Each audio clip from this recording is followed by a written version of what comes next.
Welcome back. That was a quick overtime, wasn't it? All right, so this was the 25th overtime game of the playoffs. The record is 28. So there's an outside chance we reach or break the record. We'll see. I decided to go with the Islanders. There's the lighthouse. The lighthouse. Sure, this is the farthest the Islanders have been since 1984. They were on the verge of a Stanley Cup final appearance. This is further than they got last year. Last year, Tampa Bay took them out in 6. This year, it's not going to be 6. So for Tampa Bay, they get to go home, and they get to try to assert themselves at home, and maybe they come out of this with a Game 7 victory. But the Islanders showed tonight how tough they can be. And the physicality of the Islanders has started to wear down Tampa. So, yeah, the physicality was a big part of it tonight. Varlamov versus Vasilevsky. It was the identity line to start against the Yanni Gourde line. So it was a physical start, very loud arena all the way through. And again, there are some buildings that get quiet when their team's down. This one doesn't. Nassau does not get quiet at any point in time unless they're down by a ton. And even then, it's not pleasant, but it's still not all that quiet. Bolts break up a Beauvillier chance. The shots were 1-1 at 2 minutes. And right out of the gate, I felt like this was a much better game for the New York Islanders. It felt more like an Islanders game. The last one, Tampa Bay, was just fantastic, right? Bolts press. The Islanders, though, hitting. A lot of hitting early on. And shot blocks by the Islanders as well. And then some more hits. McDonough wanted a call. Doesn't get it. Chris Lee was the referee tonight. He doesn't call cross-checks. I've seen a few games now. He does not call cross-checks. He doesn't call little rabbit punches here and there. He just does not call them. It's in his DNA not to call these things. And so yeah, it's bizarre. But Kucherov exited after a hit by Mayfield. And it looked like it was his shoulder. And it wasn't a vicious hit. It wasn't a late hitter. It was a hit. But it caught him just right. And this to me looks like maybe Kucherov had an injury in the previous game and he really wasn't talking about it. They weren't talking about it, but maybe that explains why he's not getting goals. He's just been getting assists, but he doesn't come back. And if Kucherov can't play in Game 7, that could change the whole picture in that game. Bailey was then denied. Green had a shot that was blocked. The Bailey song starts up at that point, and if you want to know if he's going to score a goal, the answer is no. Not tonight. He should have just told them that. He should just say to the crowd, look, I appreciate all of your attention. The pressure, no, I'm not going to score tonight. A few chances in the first 6.5 minutes. Again, that's more like Islanders hockey. Keep the opportunities to the minimum. At your end of the ice, at their end of the ice, it's fine if you're not getting a lot of opportunities as long as they're not getting them. So, Kucherov still out at this point. Like I said, he doesn't come back. The shots were 2-1 for the Islanders at 8 minutes. Coleman had a shot that was saved, held on to. Letty then had a shot that was blocked. Letty had a really good game tonight. Palat then clears one to relieve the pressure. McDonough breaks up a pass to Eberle. More Islanders chances in Tampa Bay's zone. Or more Islanders hits, I should say, in the Tampa Bay zone. Letty had a net drive broken up. Again, no Kucherov. They kept talking about it like, when he's coming back. He doesn't. Killorn had a chance that was stopped. And this is where you really notice that Chris Lee's letting stuff go. Whether it's checks along the boards or, somebody's face is bleeding. It's probably bleeding before you get on the ice kind of thing. And then point scores from Cirelli at 16:02. So for Braden Point, that's a 9-game goal streak. He is 1 game short of Reggie Leach's record, which is 10. And more important than that for him is he wants to see Tampa win the game and win the series. They don't win the game tonight. So, and he scored it around Varlamov. I thought it was a nice goal. And then immediately Gary Galley mentions, well, that's a goal on the 5th shot. Okay. I understand the narrative of Varlamov allowing goals on the first 5 shots. When then the first 5 shots usually allows a goal. I don't think that's a measure, though, of how he's playing. I think you have to look at the shots and what kind of shots they were. And that goal by Point was fantastic. So the Bolts then press with 2 minutes left. Some more shot blocking by the Islanders. They're only given credit for 13 shot blocks. No idea. Another Bolts press in the final 30 seconds. Eberle then had a shot in the final 10 seconds. So some good back and forth play late, but we go to the second period with it 1-0 Tampa. And an early press by the Bolts. McDonough had a shot that was blocked, pushed out of play. Barzal had a shot saved. The fans couldn't will it in. Really, the fans were quite boisterous tonight. Cizikas had a fast break, that saved. Then Johnson and Coleman are denied. So Varlamov, after allowing that goal, yeah, he had a very good game. Back and forth action going on in this game. Beauvillier then goes end-to-end. Vasilevsky makes the save there. There was a pass to Yanni Gourde at the net. That fails to connect. Colton left the game after a hit from Martin. So this is, again, the hits by the Islanders are starting to have their effect. Now, Colton would come back into the game, but is he 100%? Are we going to see some lineup changes for Game 7 from Tampa? What's going to happen? So while I understand that Islander fans were chanting how much they wanted Wahlstrom during this game, I don't see Wahlstrom getting in the lineup. I don't see Trotz changing anything for Game 7. All apologies to Wahlstrom. You don't change what's working right now if you're the Islanders. So the Bolts get a power play out of these guys playing 300. I don't know. It's a bunch of guys with beards yelling at each other. It just reminds me of the movie 300. I don't know which one was yelling, "This is Sparta." It looks to me like maybe Palmieri should be the guy yelling it, right? Right? He's got the beard that most suits the 300. I don't know. Somebody Photoshop something up. Post it. So yeah. Bolts get a power play out of all that. Clutterbuck was swinging at everybody. So Clutterbuck ends up going to the box, and it was great. It's just like, all right, I'm just going to punch everybody because he's got his arm up, so everybody gets a punch. And again, it's one penalty. So with Chris Lee, this is another thing we noticed with him. In for a penny, in for a pound. If a guy's going to the box for a penalty, he can do pretty much whatever he wants after that with impunity. There's not going to be a double minor. So we're figuring out how he calls these games. Bolts with that power play, it doesn't last. A minute and 2 seconds later, Hedman with a trip that makes it 4-on-4.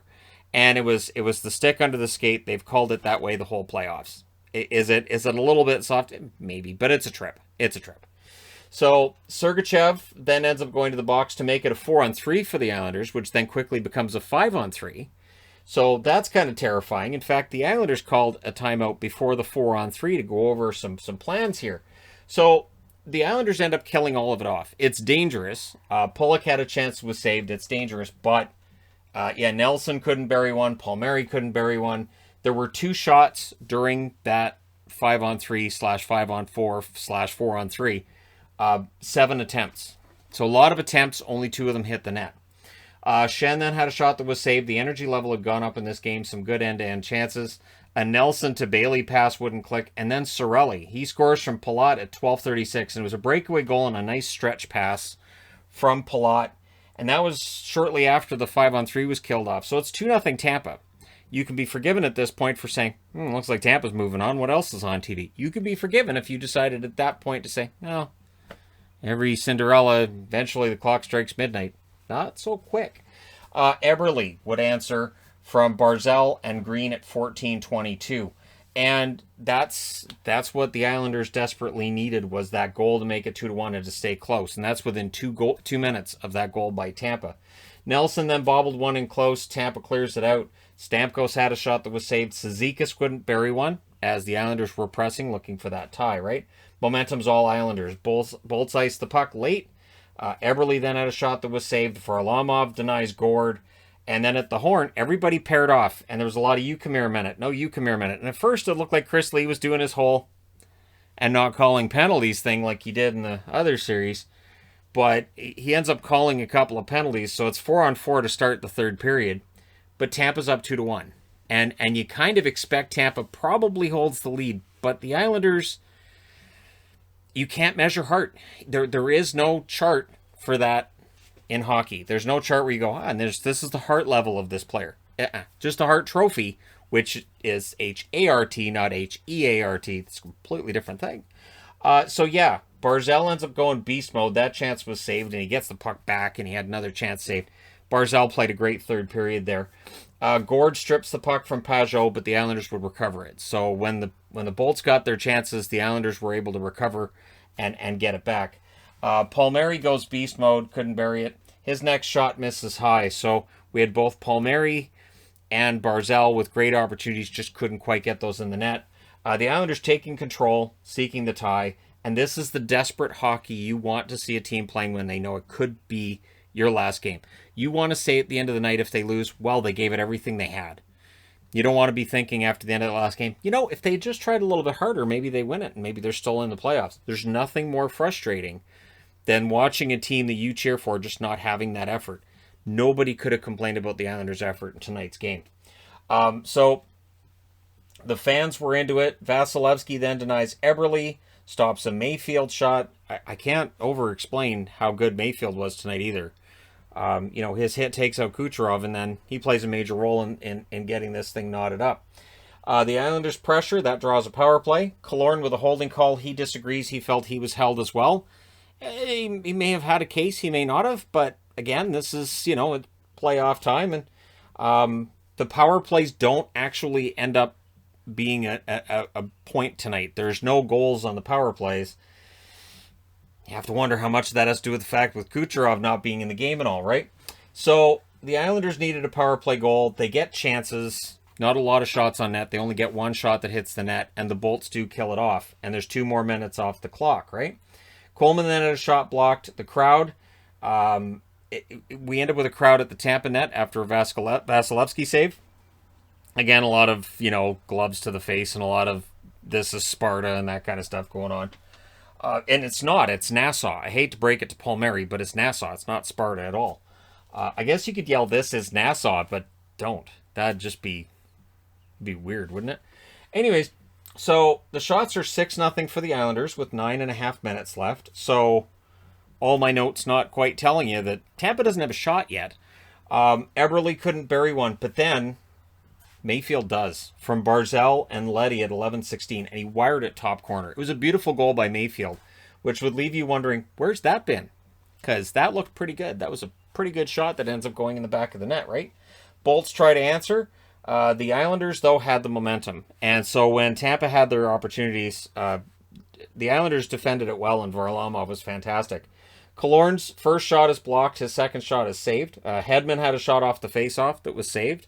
Trying to channel the Vegas Golden Knights on that one. Martin with a high stick puts the Bolts on the power play. And they were checking for blood on that. So it almost was a 4-minute, but it wasn't. The Islanders do kill it off. Now there's 5 shots. So Varlamov deserves a lot of credit for the fact that power play's killed off as well. And it felt like overtime already with 3.5 minutes left. Pelech smushes Cirelli along the boards. Some more desperate hockey by the Islanders. Again, they know we allow a goal, our season's over. We have to take everything, put everything on the ice. I love seeing teams play that way. Coleman with the shot blocked. Gord, fans on one. And then the fans themselves want a call. That was a no. We go to overtime. And the Bolts are 0-2 in the playoffs in overtime. The Islanders are 3-1. And pretty quickly here it ends up being 0-3 and 4-1. The Islanders, right off the opening faceoffs, they pressure. And Beauvillier on a turnover at 1 minute and 8 seconds. He just bats it out of the air and puts it in the net. And it's a goal. Takes a minute. That's it. Crowd goes completely insane. Throws a bunch of stuff all over the ice. So we're going back to Tampa for Game 7. If this was the last game at Nassau, Islander fans got quite the treat. But if the Islanders go and they beat Tampa in the Game 7, that building, the roof's going to come right off. So, again, if we end up with an Islanders-Montreal final, I would think almost every bracket would be broken on that, wouldn't it? I would think almost every... unless you have a bracket that you're like, I don't know, Islanders and Montreal, I had no idea. And there you go. Then you're right. But, yeah, the Islanders win this in overtime 3-2. It's the lighthouse. It's the magnet. It's the lighthouse that does it. Shots are 7-6 for the Islanders in the first, 11-9 Islanders in the second. In the third, both teams had 9 shots. The Islanders only needed one shot in overtime. Tampa Bay had none. Final shots 28-24 for the Islanders. Power plays 0-2 for Tampa, 0-3 for the Islanders. Hits 34-25 for the Islanders, so they out-hit them and outshot them. Block shots 19-13 for Tampa. Vasilevsky saves 25 out of 28. I thought he had a good game, but he looked human tonight. It's one of those odd games where Vasilevsky looks human. And Varlamov, 22 saves on 24 shots. Very good goaltender. Very good game. And yet you still see the But did he allow a goal right away? Yeah, he recovers from that. And there are other goaltenders that would allow a goal on the first shot often and still have pretty good games. So it works that way sometimes. Huge comeback from 2-0 down to win the game 3-2. And now we're going to Tampa for game 7. And I'll be here to report on it. And let me know your thoughts. Don't forget to hit like and subscribe if you're browsing your way through. You just happened upon this video. And yeah, that was an exciting game. Looking forward to game 7. Thank you guys so much for watching, for all your support. I will talk to you again soon.